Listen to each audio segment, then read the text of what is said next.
Masechet Makkot Daf Yod Chet. On the previous daf, we learned a long baraita where Rabbi Shimon analyzes this pasuk here in Devarim 12:17. That says, "Lo tuchal lechol bisharecha," you may not eat in your own cities any of these items, but rather has to be in the place that Hashem will choose, which eventually we understand means within the walls of Yerushalayim.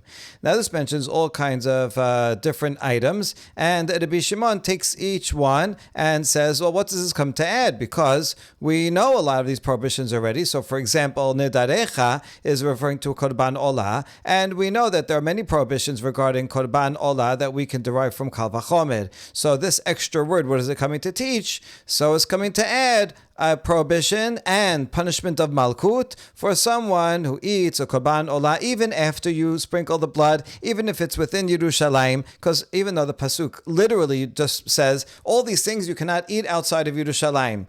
But since I can figure out that already from a Kal Vachomer, so it must be that this word is coming to add an additional prohibition and punishment. And so for each of the items on the list, Rabbi Shimon finds an additional prohibition and that there would be lashes for that prohibition. So in this example of Olah, eating it even within Yerushalayim, and even after Zerikah, but it's a Korban Olah, which you may not eat. And so we learn from here that one gets lashes for that. Okay, now we ask a question. V'chi mazhirin min hadin, afilu leman damar onshin min hadin, and mazhirin min hadin. Can we give a warning based on a Kal Vachomer? Even according to the opinion that says we can punish someone based on a Kal Vachomer, we do not find a warning of a prohibition based on a Kal Vachomer. In other words, according to most opinions that we find repeatedly in Shas, one cannot give a punishment based on a Kal Vachomer. Who knows, a Kal Vachomer, as we saw yesterday, Rava says, wow, Rabbi Shimon, everybody that, whoever should be born should be like Rabbi Shimon. Yet, he said, every Kal Vachomer that Rabbi Shimon brought, I could bring a counter Kal Vachomer, a way that this is Kal and that's Chamor and vice versa. So therefore, since this is based on sometimes a very subjective reason, depending on what aspect of something you're looking at, whether it's Kal or Chamor, therefore we cannot actually give a punishment to someone based on a Kal Vachomer. That's a large opinion. Even according to the minority opinion that says you can punish someone based on a Kal Vachomer, still everybody agrees that that for every punishment you need a punishment pasuk and a warning pasuk that gives the basic prohibition. So you cannot warn someone based on a Kal Vachomer. And therefore, what is Rabbi Shimon doing here? Because he's finding warnings for all of these different activities based on a Kal Vachomer. That's the question. And the answer is Isura be'alma. When Rabbi Shimon says, we learn from this pasuk that one may not eat Korban Olah and so forth, he was not actually saying that one would get Malkut for each of these things. He was saying it's a mere prohibition without a punishment. There are many things like that. In halacha, there are things that are punishable and there are things that are prohibited, but not punishable. And so what he's learning from this pasuk in every one of these words is something, because it is based on Kal Vachomer. You can learn a prohibition. You can't punish someone based on it, but we can say this is prohibited based on a Kal Vachomer. Good. V'hamar Rava, zar shachal min ha'olah lifnei zirika chutz hachoma leRabbi Shimon lokeh hamesh. Hold on. Rava said that if a non-Kohen ate a Korban Olah before sprinkling of the blood, and he ate it outside of the walls of Yerushalayim, according to Rabbi Shimon, right? Rava, he just analyzed this whole baraita of Rabbi Shimon. So another statement that Rava says about that baraita of Rabbi Shimon is that such a person would get 5 sets of lashes. What are the 5 sets of lashes? They're all learned from that pasuk. 1, because he's not a Kohen. 2nd, because he's eating a Korban Olah. 3rd, because the blood has not been sprinkled. And regarding any Korban, even the ones that are permitted to eat, you have to wait till after the blood is sprinkled, not before. And also, he's eating it outside of the temple courtyard. And this is Kodesh Kodashim, has to be in the temple courtyard. And also, it's outside of Yerushalayim, which even if it was a what Kodashim Kalim, it would have to be in Yerushalayim. And so there you go, that's 5 different prohibitions. And he says, Lokeh Hamesh. So doesn't that mean, at least according to Rava's understanding of Rabbi Shimon, that one actually gets lashes? There is a punishment here, not only a prohibition. And the answer is, Chamisha Isurin Havu. No, even though he says Lokeh, he means it in a general way. Not literally that he would get Malkut, but he would have 5 prohibitions. It's mere prohibitions, not actually lashes. All right, a little difficult to fit that into the words of the Braita and into the words of Rava. Okay, but sometimes when you want to say this is lashes, because equivalent of many of them would require lashes. So here he's just saying that this would get 5 prohibitions, but not technically they wouldn't get lashes because they're based on a kal vachomer. Va'anan tenan eluhen halokin. Hold on. We have in our Mishnah, it says these are the people that get malkut. So in our Mishnah, clearly it's literal because this is the list of people that actually get lashes. And on the list is a kohen who eats bikurim before the recitation of Arami Oved David by the farmer. And we said that this Mishnah follows Rabbi Akiva and follows Rabbi Shimon. Now, from where did Rabbi Shimon learn that a Kohen who eats the Bikurim before the Mikra Bikurim gets lashes? He learned it from this Pasuk. That's why we brought this whole Baraita in the first place. So you see clearly that when Rabbi Shimon says, anything I derive from this Pasuk, one gets lashes, he means literally, actually lashes, not just a prohibition, because we see that Rabbi Shimon in the Mishnah, and we established that Mishnah follows Rabbi Shimon and Rabbi Akiva, learns from this pasuk the law in the Mishnah, and in the Mishnah clearly is referring to literally lashes. So all this, which didn't fit so well into the words anyway, that answer we reject. And in fact, Rabbi Shimon does think that one gets lashes for all of the items that he derives in this baraita. So back to the question, how can he derive prohibitions that require a punishment from a kal vachomer, ela k'raya terahu mikedi ketiv ve'beit hasham v'achalta lifnei Adonai Elohecha b'makom ve'gomer lichtov rachamana lo tuchal leochlam mi'adam mefaresh behu rachamana lamali. Rather, he's not learning it from a kal vachomer, all these things from a kal vachomer. Rather, he's learning it from extra words. If we look back at that chapter, we looked at pasuk 17, but if we look back at pasukim 6 and 7, says v'habetem. You have to bring to the place Hashem will choose, to Yerushalayim, all of your sacrifices and maaseh, all the very same things that are listed in the pasuk later on in pasuk 17. It says you have to eat them there. V'achaltem sham. And eat them there. So because I already have this pasuk that lists all the items, if this is a misvat ta'aseh to eat them there.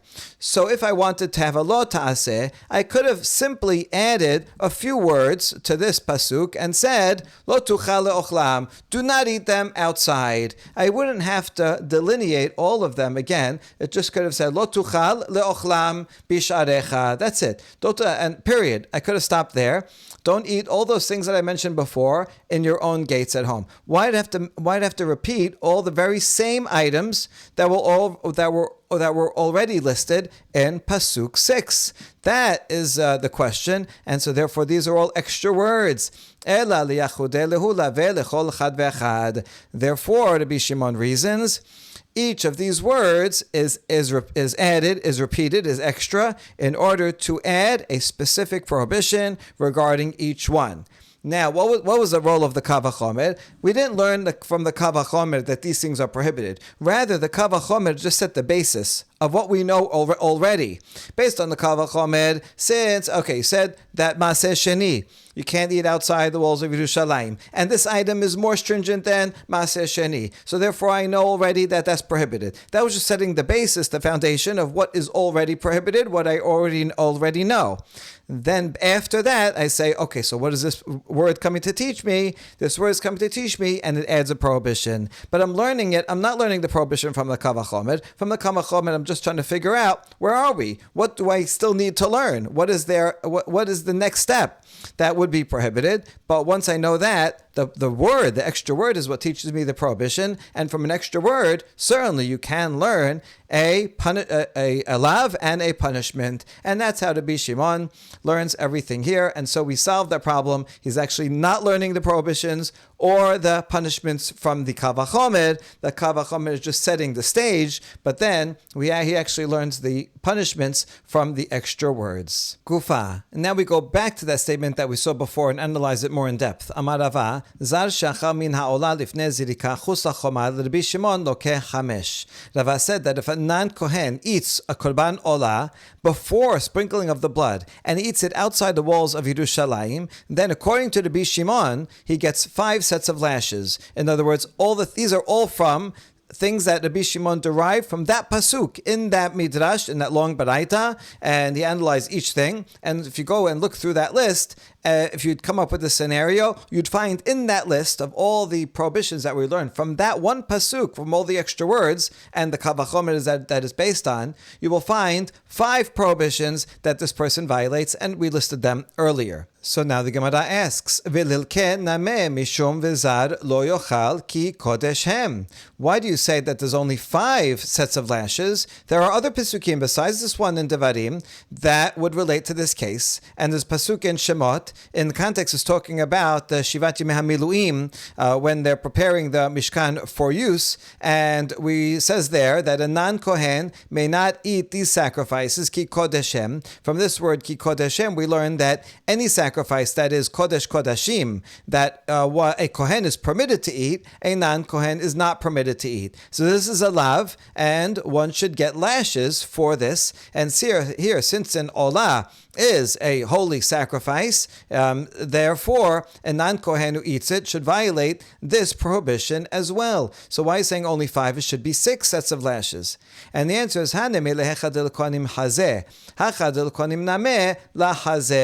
this prohibition only applies to a korban that Kohanim are allowed to eat. And then if a Kohen can eat it and a non-Kohen then comes and eats it, then that non-Kohen gets lashes. But in this case, since it's a korban olah, even Kohanim cannot eat it. Therefore, there's only one related to this, him being a non-Kohen. He fits into the general rule of anyone eating a korban olah. That's a general rule. Nobody can eat a korban olah. So a non-Kohen who eats it violates it, the same as if a Kohen ate a korban olah would violate the same thing. But we don't apply a special law of this pasuk of a non-Kohen eating it ki kodeshem, because even a Kohen would not be allowed to eat it. So that's why Rava did not apply this pasuk. Next question. There's a pasuk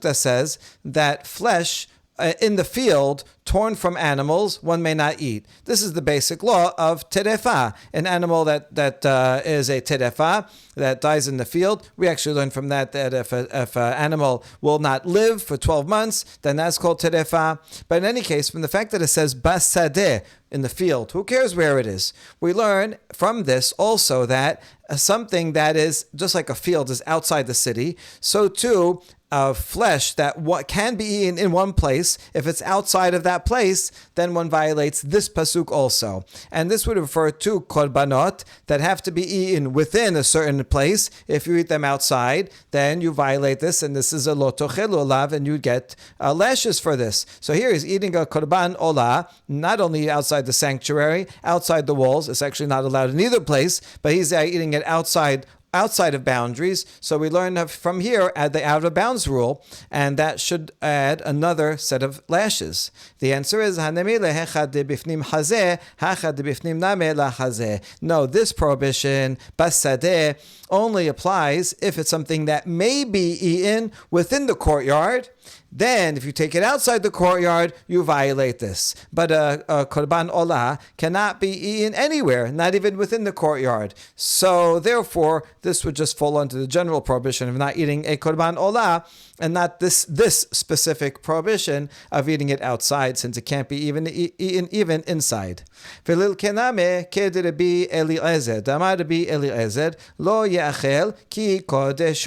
If we follow Rabbi Eliezer, we should add another another set of lashes, because Rabbi Eliezer says it shall not be eaten. This is talking about leftover flesh. Ki kodeshu, because it is kodesh. And so we can learn from here not only leftover flesh, but kol sheba kodesh pasul ba'katuv liten lo taseh al achilato. Anytime you have a kodesh, sacrificial food, that is disqualified for whatever reason that you cannot eat it. If one does eat it, that's another lo ta'aseh. So that should apply here too. Why did I say only 5? It should be 6 sets of lashes. And the answer is Now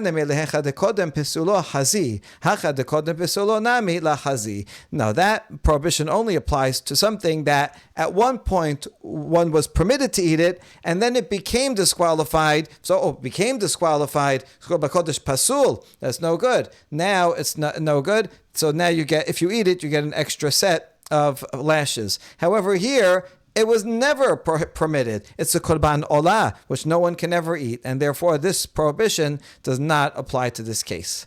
Another question. Rabbi Eliezer said another law that should add another set of lashes in this case.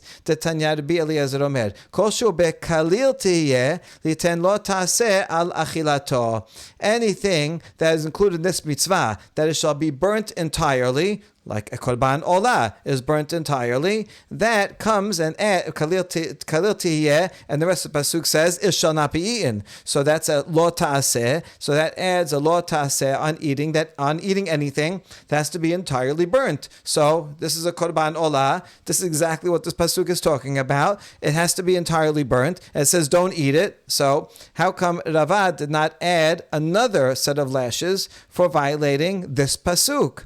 And the answer is, in hachinameh, you're right. He would get an extra set of lashes for this pasuk. However, Rava mehaikera ka'amar, when Rava said 5 sets of lashes over here, he only meant this 5 sets of lashes according to the Rabbi Shimon from this pasuk only. That Rabbi Shimon had such a powerful dirasha. He ordered everything perfectly. He set up all the kavachomes, and then each word added a prohibition and lashes. So just from this one pasuk in Devarim, one can derive 5 prohibitions and 5 sets of lashes for this case of eating a korban olah. And that would be independent of any other prohibitions from any other pasuk. And so once we know that, we can actually go back and we can reconsider all the other questions that we asked if we still need to answer the way we did. But anyway, certainly this one, according to the Rabbi Eliezer, kalil tiyeh, you have to burn the whole thing and you cannot eat any of it. For sure that would apply. So that's what Rava was saying. Just from this one pasuk, one would get 5 sets of lashes for eating a korban olah outside of bounds and for a non-kohen and so on. Amar Rav Gidel Amar Rav. Kohen she'achal mechatat ve'asham lifnei zirika lokeh. Rav says that if a kohen eats from the meat of a sacrifice as a chatat or an asham before the blood is sprinkled on the mizbeach, he gets lashes. A kohen is permitted to eat from the chatat and asham, but only after the zirika. Mai tama. What is the source? Damar kera v'achilu otam asher kupar bahem lachar kapara in lifnei kapara la lavaba mikela. We learned the law from this pasuk in Sefer Shemot in the context of Shivat Yimei HaMeluim. It says that Aaron and his sons will eat from Besar Ha'ayil. Va'achilu otam asher kupar bahem. These things shall be eaten only by those for whom expiation was made. Lemale et yadam lekadeshotam, when they were anointed and consecrated. Vezalo yochal ki kodeshem, and a non-kohen is not allowed to eat them. So from this phrase here, that you will eat them only after atonement was made with them, the Rav here is taking that to mean them is the korbanot. Only after the korbanot served their purpose in giving atonement, then the kohanim can eat from them. Well, what's the main service of the sacrifice? When does it achieve atonement for the people that brought it? It's when you sprinkle the blood. And so that's how we learn from here, after kapara, meaning after one sprinkles the blood, and then that is an atonement for the people that brought it. then v'achilotam, they can eat it. But before kapara, before sprinkling of the blood, even the kohanim are not allowed to eat it.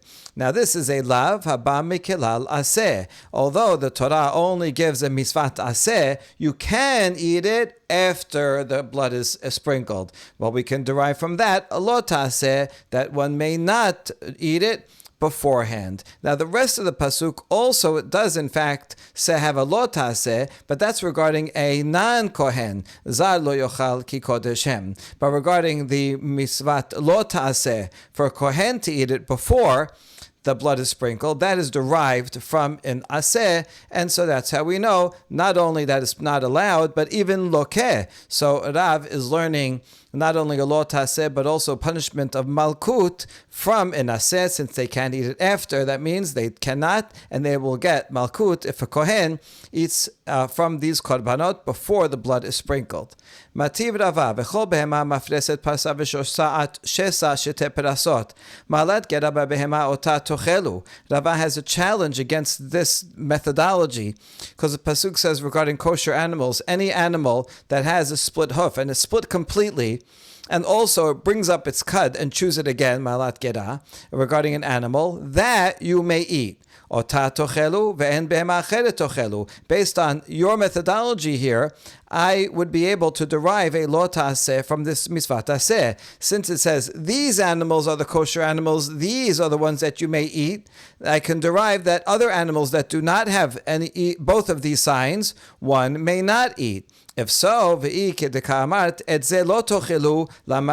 very next pasuk says, oh, and here's the following animals you may not eat. Well, you don't have to tell me a lo taseh if it doesn't have either one of these signs, because I could derive it from an aseh. If you accept that lav haba mikilal aseh is a lav and you get malkut, then the pasuk that says do not eat the following non-kosher animals is unnecessary. Good question.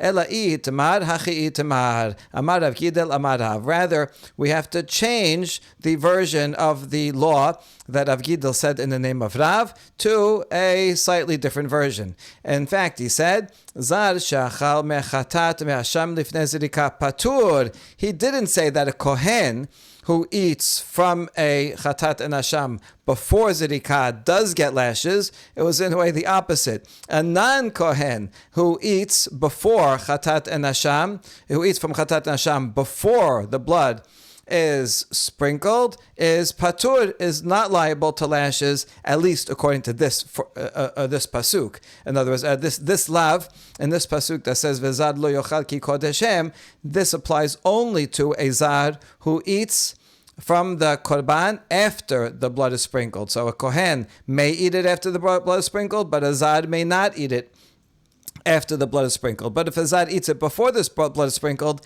he does not violate this prohibition. There are other prohibitions that he will violate, but not this one.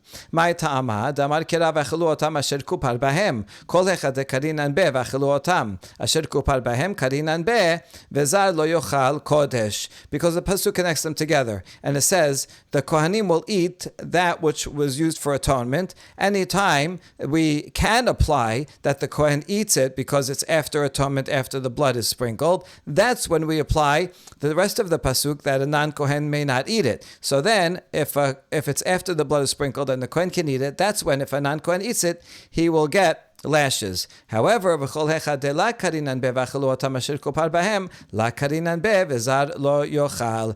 you do not apply the first half of the pasuk that the kohanim can eat it because it was not yet sprinkled, then we do not apply the prohibition at the end of the pasuk vezad lo yochal, and that's why a non-kohen who eats this type of korban before the blood is sprinkled is not liable to lashes on this count, although they will be liable to lashes for other prohibitions. Amar Rabbi Elazar, Amar Rabbi Hoshaya, Bikurim anacha me'akebet bahen, Kiriya en me'akebet bahem. Rabbi Elazar saying Rabbi Hoshaya, when it comes to Bikurim, the kohen must place the basket next to the mizbeach, as the pasuk says, and that is necessary in order for the kohanim to eat the fruit. All right, it's not valid bikurim until that point. So that has to be done. However, the reading of Arami Oved by the farmer does not invalidate the bikurim. Even if you don't do that, it still is called bikurim, and the Kohanim can eat it. Now we ask, Umi amar Rabbi Elazar hachi. Did Rabbi Elazar really say that? V'ha amar Rabbi Elazar amar Rabbi Hoshaya. Hifrish bikurim kodem lechag, v'abar alehen hechag, yerakebu. Ma'ila mishum dela maser lemikre alehen, v'yisaka datech kirya en me'akevet bahen, amay yerakebu. However, Rabbi Elazar in the name of Rabbi Hoshaya said that if one separated bikurim before Sukkot, and then Sukkot came and went, and he did not bring them as bikurim, you have to leave them to rot. So here's the basic law regarding bikurim. There's the main period of bikurim is from Shavuot till Sukkot. Any time during that period, that's when a lot of things will ripen on the tree. So you bring the bikurim anytime from Shavuot to Sukkot, including Shavuot and Sukkot, and then you bring them fully in the basket, and you say Mikra Bikurim, and then you fulfill the mitzvah. Now, if you bring bikurim, you designate bikurim and bring the bikurim after Sukkot, then you should still bring it. And you place it there on the altar, but then you cannot say Arami Oved Avi. You don't say the Mikra Bikurim, because you're supposed to do it in happiness. That's the ideal way to do it. And therefore, before or on Sukkot, that you're doing it in a state of happiness regarding the holiday. Once the holiday already passed, so then it's not with happiness, so you do it without Mikra Bikurim. That's the basic law. Now, regarding that, Rabbi Elazar has a chidush. If you separated bikurim before Sukkot, then you should have brought it by Sukkot. You should have brought it to the Beit HaMikdash before Sukkot or on Sukkot. So now you were lazy and didn't bring it till afterwards. Now you can't bring it at all. If you didn't separate it yet until after Sukkot, you could still bring it after Sukkot without reading it. But if you separate it before, then don't be lazy. Bring it during that ideal time period, and then you can bring it and say the Mikra Bikurim. Otherwise, it will go. You have to let it go bad. Now that's the statement. Can we not infer from here? Isn't he saying that? Why do you have to let it rot? Is it not because you have to recite Arami Oved Avi, and you can't recite it after Sukkot, and that's why you have to let it rot? And if you think that the reading is not necessary, does not invalidate it, then why should you let it rot? Right? That's here, what he said over here. This seems to contradict. Over here he said that regarding Bikurim, you have to put it next to Mizbeach, but you don't have to read it. If you didn't read it, it's still Bikurim. The Kohanim can still eat it. But here it says, if you leave it over till after Sukkot, then let it rot. Well, that sounds like you let it rot because you can't say Mikra Bikurim. And because you can't say Mikra Bikurim after Sukkot, so then you can't bring it at all. Well, that sounds like Mikra Bikurim is a necessary part, and otherwise it's not valid. So that's the challenge. And the answer is, we follow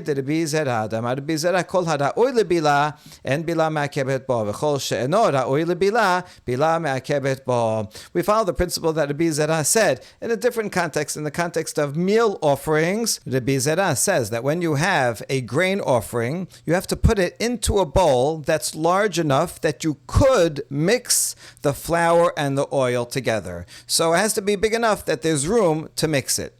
Even though mixing is not absolutely necessary. If you don't mix it, it doesn't invalidate it. But if it's not big enough that you could mix it, then it is invalidated. So the largest bowl used in the Beit HaMikdash can hold 60 isaron of flour or less and still have room to mix it. So you can bring up to that. But if you put 61 isaron, even though actually you don't have to mix it, but you have to be able to mix it, otherwise it's not good. That's the Rabbi Zera's principle, and we can apply that here as well.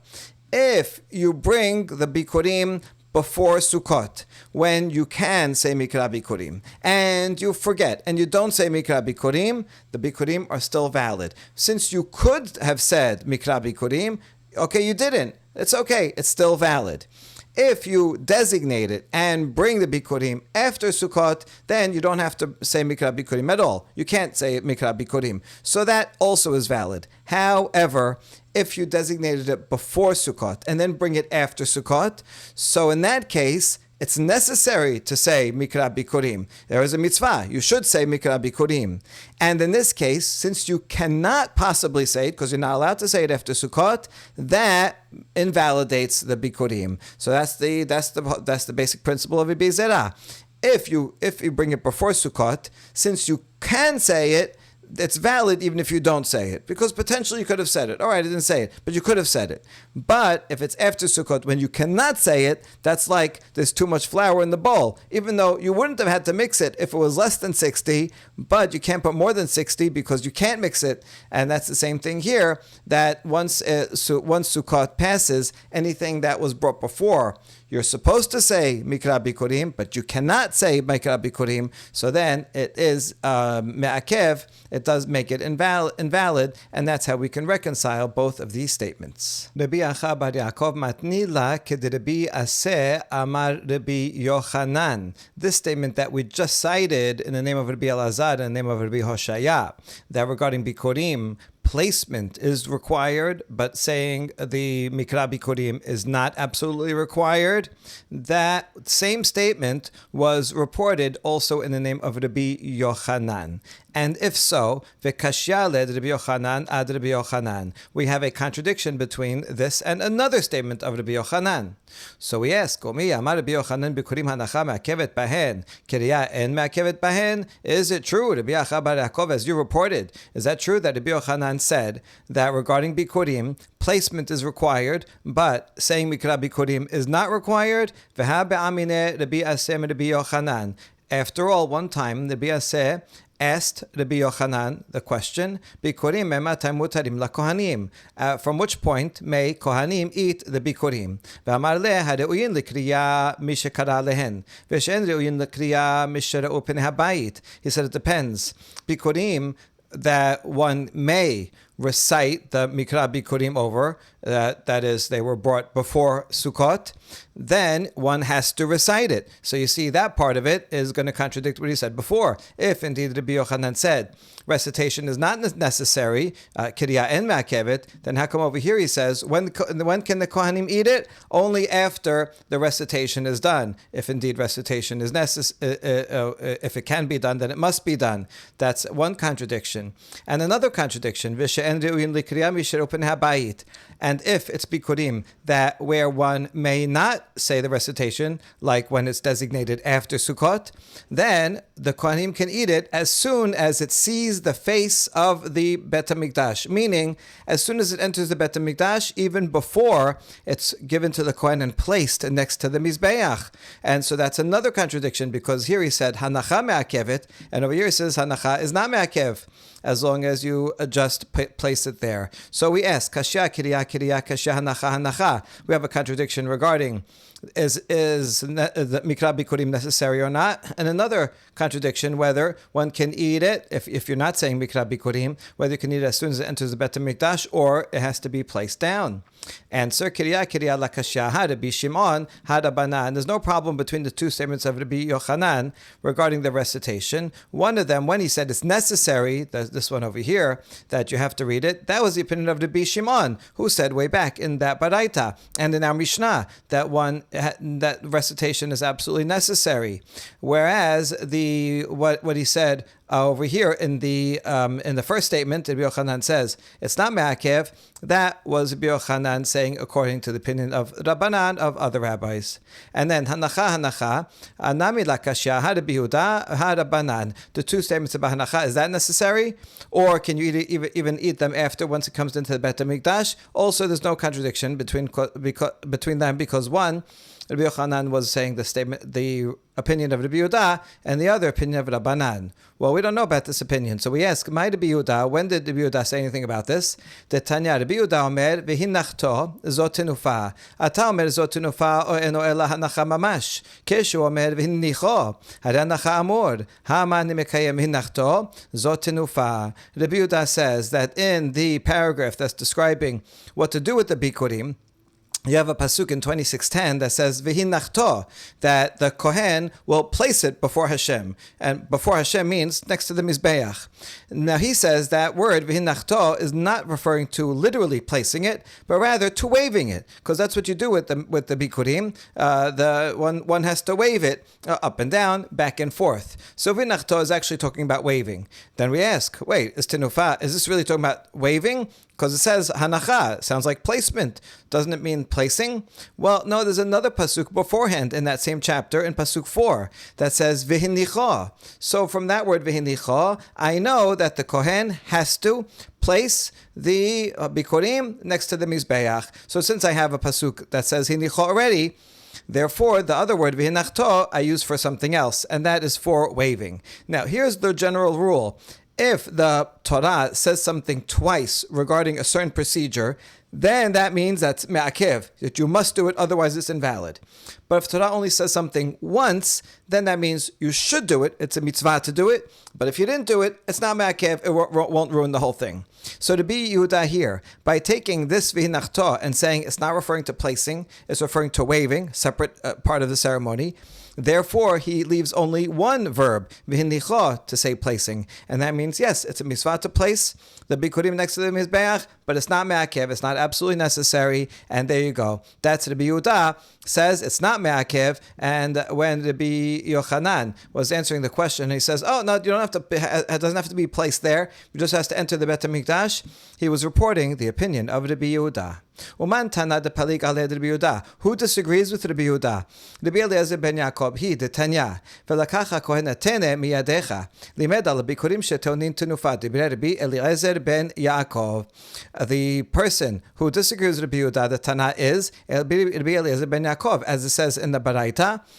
Again, back to describing the procedure of bikurim, it says the kohen will take the basket of fruit from your hand. We learn from here that bikurim requires waving. So this taking over here, if read simply, just means he takes it. But Rabbi Eliezer ben Yaakov says that means that he waves it. Since he uses this pasuk, velakach, to mean waving, therefore that leaves both v'hinicha in pasuk 4 and v'hinachto in pasuk 10 to talk about the placing it next to the mizbeach. Since you have two pesukim talking about placement, that means that placement is absolutely required.